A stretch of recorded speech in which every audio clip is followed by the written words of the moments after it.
Scott Jay Kenyon, born 1956, is an American astrophysicist. His work has included advances in symbiotic and other types of interacting binary stars, the formation and evolution of stars, and the formation of planetary systems. Kenyon received a B.S.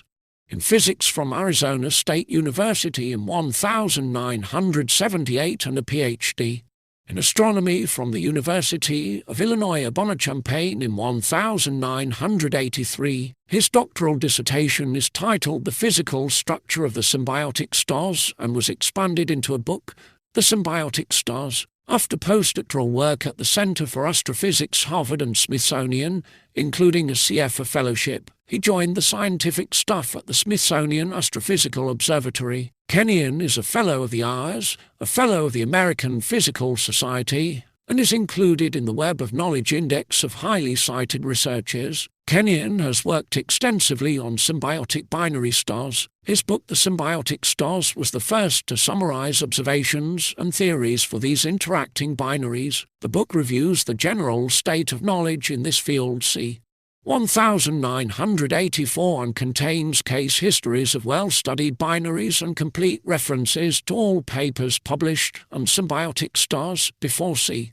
1984, with more than 350 citations. The book is a standard in the field. Kenyon and Lee Hopman first worked out detailed accretion disk models for pre-main sequence stars and applied these models to optical and infrared spectra of FU Orionis objects. Aside from explaining many details in the spectra of FUs, observations of the size of the disk in FU Orionis match model predictions. Observations of long-term variability in FUs also generally match model predictions. Kenyon and Hopman used photometric observations and disk models to show that the disks of FUs are surrounded by infalling envelopes with a bipolar cavity. The bipolar cavity is a result of a wind from the disk, which interacts with the surrounding material to produce a bipolar outflow and perhaps a Herbig-Haro object. Kenyon and Hopman later developed the first flayed accretion disk model to explain the large infrared luminosities of T Tauri stars.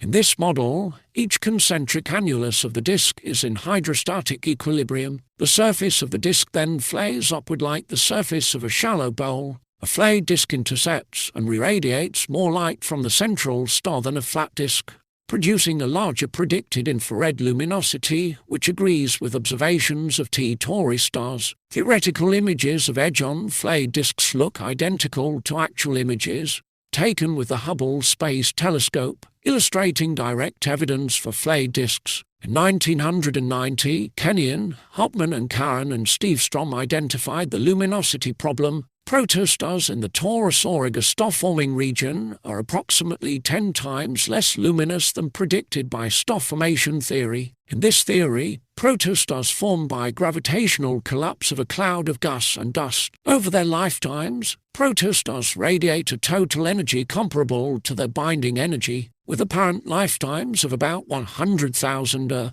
they have expected luminosities of 10-20 larger than the solar luminosity. Recent observations of larger numbers of protostars with the Spitzer Space Telescope confirm that protostars have typical luminosities closer to the solar luminosity. Kenyon and colleagues identified several possible solutions to this luminosity problem. Adopting larger ages allows protostars to radiate the same amount of energy over a longer time, reducing their average luminosity. If protostars spend a small fraction of their lifetimes at much higher luminosity, as in the FU Orionis stars, then their average luminosity can be much larger than their typical luminosity. McKee and Offner note that ejecting material in a bipolar outflow reduces the expected luminosity of protostars, but does not resolve the luminosity problem. Data from Spitzer resolve the luminosity problem by deriving better estimates for the time spent in a high luminosity state and larger ages of 300,000 for protostars. This resolution leads to an improved understanding of the early life histories of stars. Kenyon has developed numerical models for planet formation and applied these calculations to the formation of debris disks and Kuiper belt objects. Kenyon and Ben Bromley have suggested that the dwarf planet Sedna in the outer solar system might be an exosolar object captured during a close encounter with another planetary system when the Sun was only a few million years old. This capture mechanism might also explain other unusuals such as 2004 XR 190. Here is a cross-section of Kenyon's publications with more than 100 citations.